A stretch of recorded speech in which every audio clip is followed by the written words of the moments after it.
Before we start, this is the full story. Chapters 1 through 50. No skipping, no summaries. Every skill copied, every boss humiliated, every guild leader who thought they were untouchable, finding out they weren't. If you watched part 1, you know who Kang Jinhyuk is, the orphan YouTuber who spent 11 years clearing a dead game that nobody else could beat. But what you saw in part 1 was just the tutorial. In this compilation, you're going to watch Jinhyuk build the most broken character in the history of the Tower of Trials. You're going to watch him copy abilities that the system was never designed to let one person have. You're going to watch him fuse those abilities into combinations so overpowered that the tower itself starts changing the rules to try to stop him. And you're going to watch him recruit the one ally who actually matters, a paladin named Terresa, who is the only person in this entire story who can make Kang Jinhyuk hesitate. Sit back. This is going to take a while. Kang Jinhyuk was an orphan. Parents abandoned him the day he was born.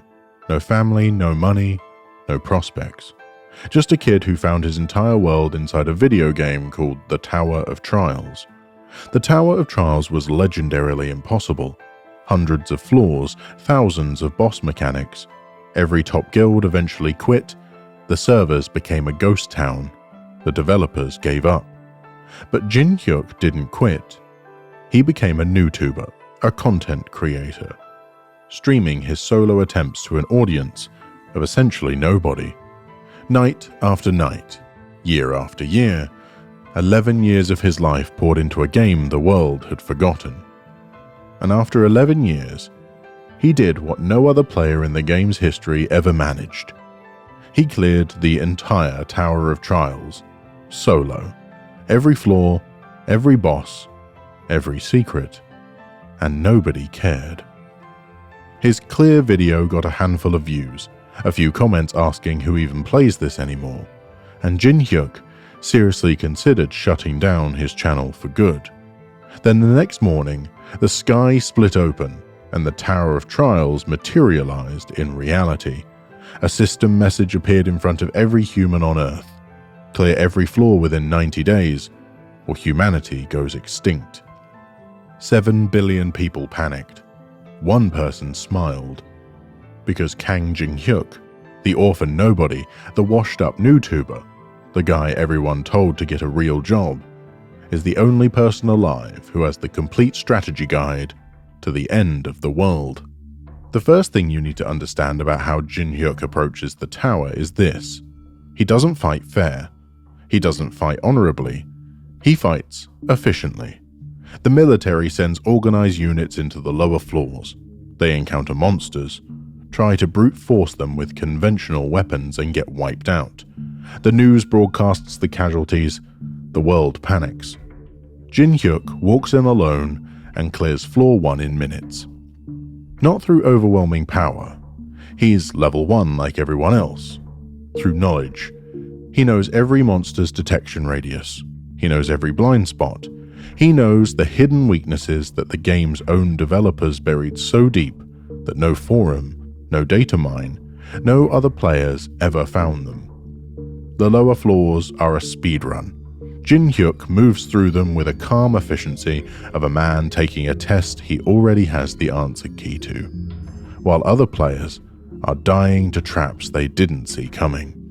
Jinhyuk is collecting hidden skill books from secret rooms that require absurdly specific trigger conditions to access, and this is where his most dangerous ability comes into play. Jinhyuk's core ability is called Fusion, specifically Overrank Fusion, and it's the reason he becomes the most broken player in the tower. Here's how it works.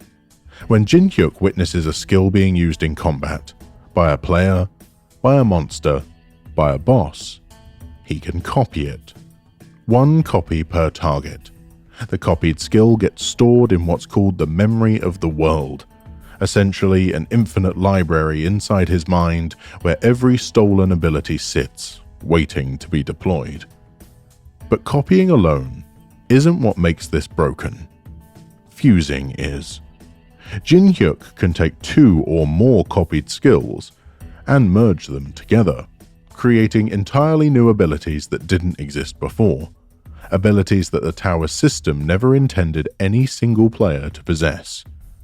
In the game, he spent years experimenting with fusions, 62,000 different combinations, most of them useless. But scattered in those 62,000 attempts were combinations so overpowered that they essentially broke the game's balance. One of those combinations revealed a hidden stat called Spirit, a stat that synergizes with every other stat a player has and grows infinitely without a cap. In the game, finding Spirit required testing tens of thousands of specific fusion combinations. Nobody else ever found it, because nobody else had the patience or the obsessive dedication to try 62,000 experiments. Jinhyuk found it on his first day in the real tower, because he already knew the exact combination. While other players are still learning basic combat skills, Jinhyuk is building a character with an infinitely scaling hidden stat, a library of copied abilities from every enemy he's fought, and the ability to fuse those abilities into combinations that shouldn't exist. The gap between him and everyone else isn't a gap anymore. It's an abyss. Not everyone in the tower is fighting monsters. Some of them are fighting each other. In the early floors, the biggest threats aren't the bosses. They're the other players. Specifically, the ones who've decided that the easiest way to get stronger is to rob or kill other players and take their resources. Jinhyuk encounters this immediately. A player named Park Hana follows him into one of the early labyrinths with the intention of ambushing him and stealing whatever he's collected. Bad idea. Jinhyuk saw her coming before she made her move, because in the game, the same labyrinth had the same ambush mechanic, and he'd already learned to anticipate it. He counters her effortlessly, and rather than killing her, he does something more useful. He recruits her, or, more accurately, he conscripts her. Park Hana becomes what Jinhyuk casually refers to as his first intern, running errands, gathering resources, and generally being useful in ways that don't require her to fight opponents she clearly can't handle.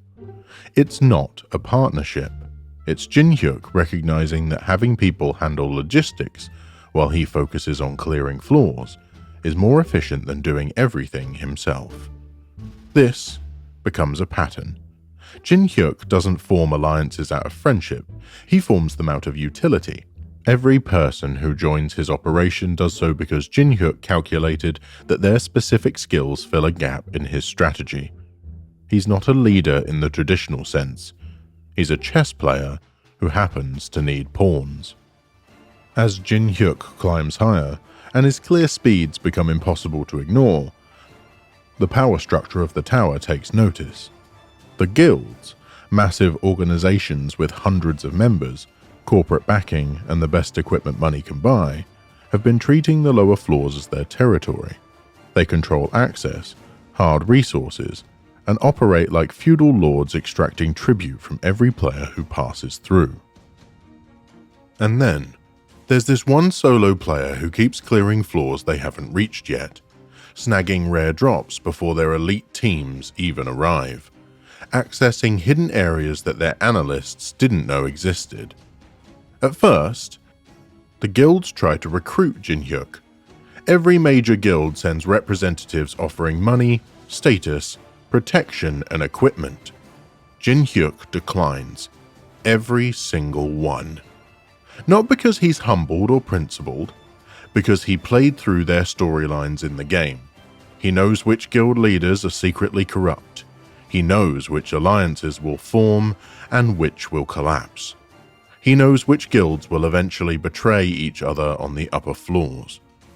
Joining a guild would limit his options, and Kang Jinhyuk does not limit his options. The guild's response escalates predictably. When recruitment fails, intimidation begins.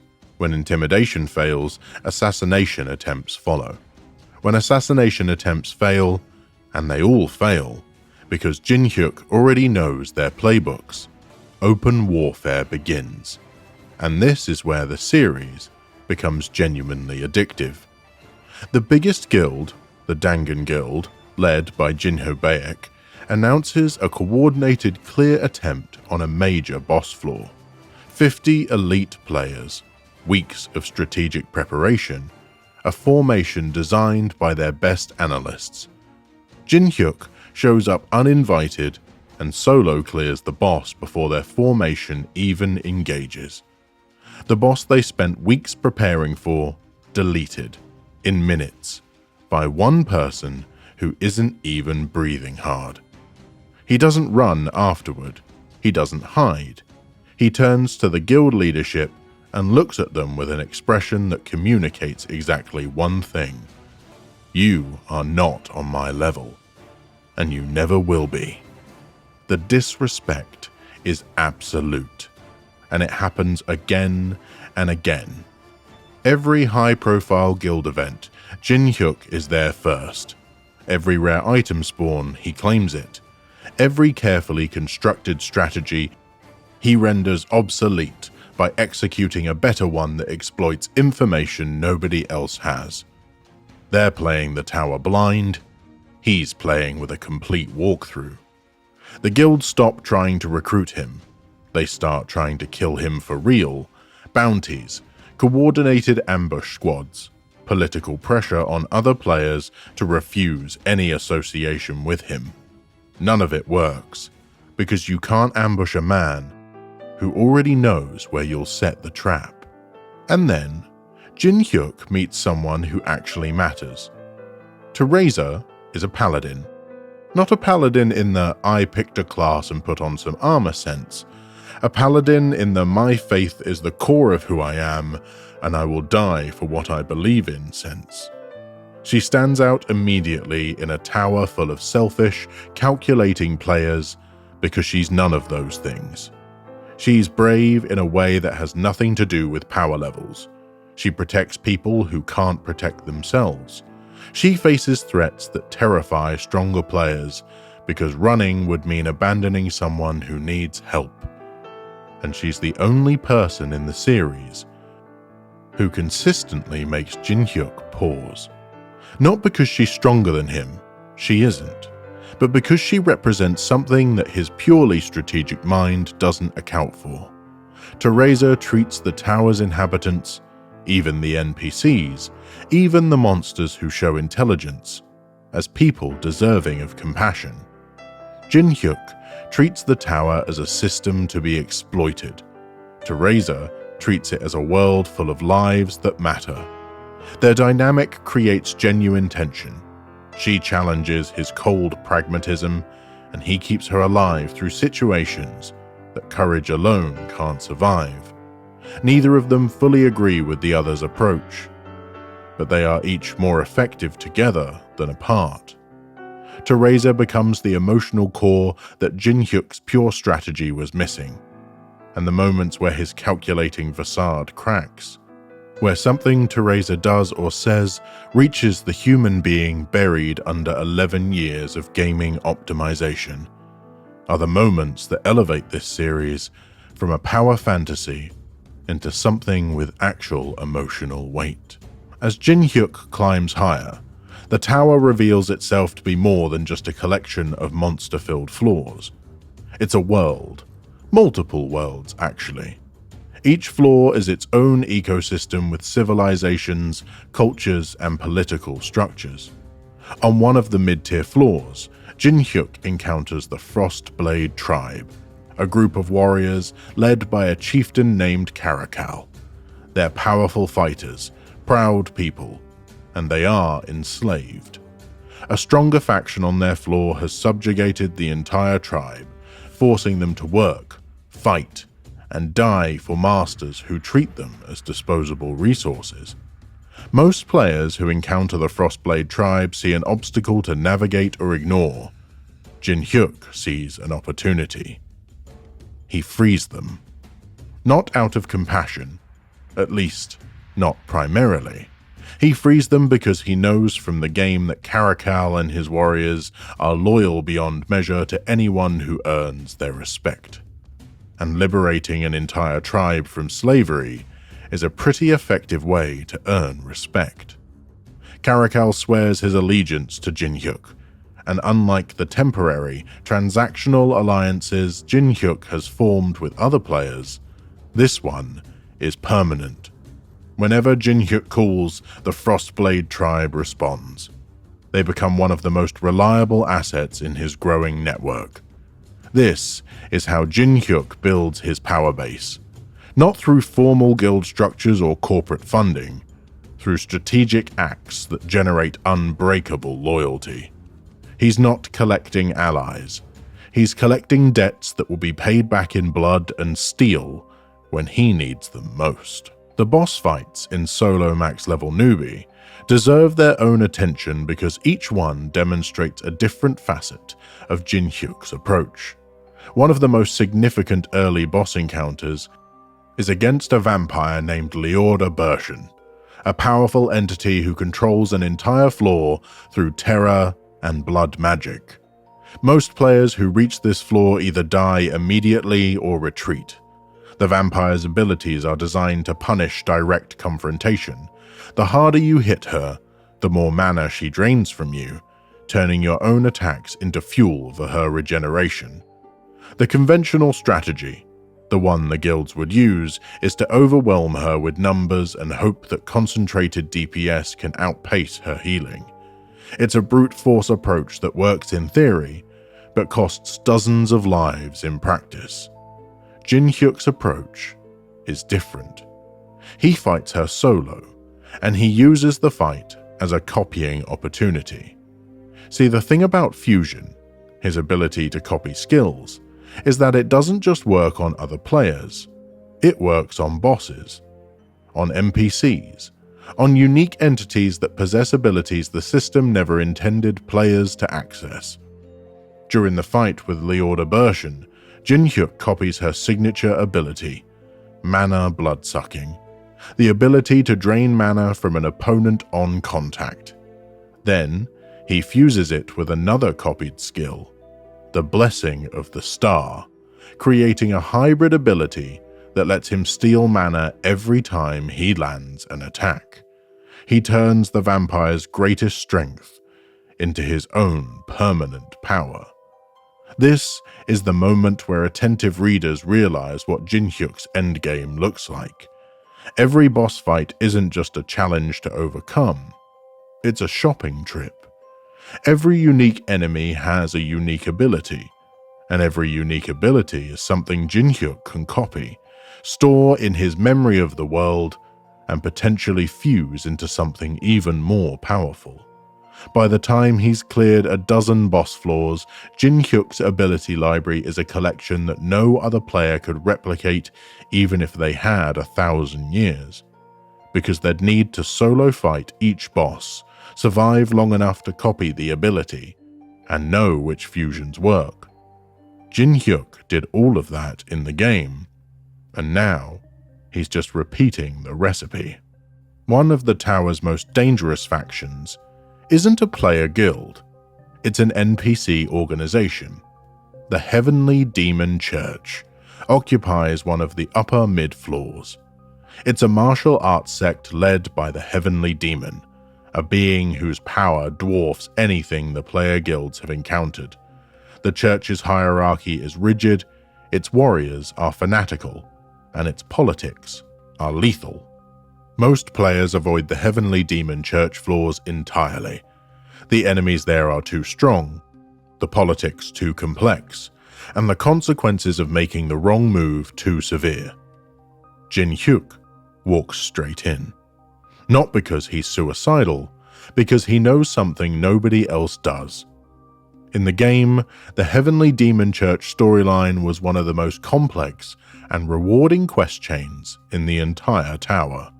Completing it required navigating decades of internal church politics, choosing the right faction to support, and earning the trust of specific NPCs through a precise sequence of actions. Jinhyuk knows the exact sequence. He knows which church elder to approach first. He knows which political faction to subtly support. He knows which test to pass and which to deliberately fail. He knows the exact words to say to earn an audience with the heavenly demon's inner circle. And through a combination of manipulation, combat prowess, and knowledge that shouldn't be possible for a first-time visitor, Jinhyuk earns something extraordinary. A martial art. One of the church's most powerful and closely guarded techniques, taught to him personally, as though he were a true disciple. He walks out of the heavenly demon church with abilities that their own warriors spent decades trying to learn. He did it in days because he'd already rehearsed every conversation, every choice, every combat trial during his 11 years in the game. The church members he leaves behind are left with a single, troubling question. How did an outsider navigate their most sacred traditions perfectly on his first attempt? The answer, of course, is that it wasn't his first attempt. It was his second, and the first attempt took 11 years. And now we reach the part of the story that changes everything, because the tower isn't just a collection of floors and bosses. It's alive, not in a metaphorical sense. The Tower of Trials has awareness. It monitors its inhabitants. It adjusts its challenges. And it has noticed that one specific player is climbing with foreknowledge that shouldn't exist. The first sign is subtle. A boss on floor 12 uses an attack pattern that didn't exist in the game. Not a variation of a known pattern, a completely new move. Something Jinhyuk's walkthrough didn't prepare him for. He adapts and wins, but the seed of doubt is planted. Then it happens again on floor 15, a trap in a location that was safe in the game, a hidden room that's been moved, a quest NPC who gives different information than the game version did. The tower is rewriting itself. Specifically, it's rewriting the parts that Jinhyuk is most reliant on. It's targeting his knowledge advantage directly. This is the inflection point of the entire series, because up until now, Jinhyuk has been operating with the smug confidence of a man who already knows everything. Every fight was a formality. Every challenge was pre-solved. Now, for the first time since the tower appeared in reality, Kang Jinhyuk is facing the unknown. And watching this overpowered, arrogant, strategically perfect protagonist suddenly have to improvise, to think on his feet, to fight opponents without a walkthrough, to experience genuine danger for the first time. That's when solo Max-Level Newbie stops being a power fantasy and starts being a thriller. Because the tower isn't changing random details, it's learning from Jinhyuk, studying his patterns, predicting his strategies, and designing challenges specifically engineered to counter the one player who was never supposed to know the answers in advance. The hunter is becoming the hunted, and the tower has infinite flaws left to work with. That's chapters 1 through 50 of Solo Max-Level Newbie, the full arc, from washed-up newtuber to the most dangerous player in the tower. And here's what I need you to understand. This is still the early game. The tower has hundreds of flaws. The factions are only beginning to form. The Heavenly Demon Church storyline is about to explode. And the tower's awareness, its active campaign to eliminate the one player who knows too much, is just getting started. Jinhyuk has the memory of the world filled with copied skills. He has allies like Terresa and Caracal. He has 11 years of knowledge. But the tower is rewriting the test, and a strategy guide is only useful if the answers haven't changed. If you want to see what happens when the tower creates a boss specifically designed to counter everything Jinhyuk has ever learned, the fight that forces him to build a new strategy from scratch for the first time in his life, subscribe right now, because that video is coming, and it's going to be massive.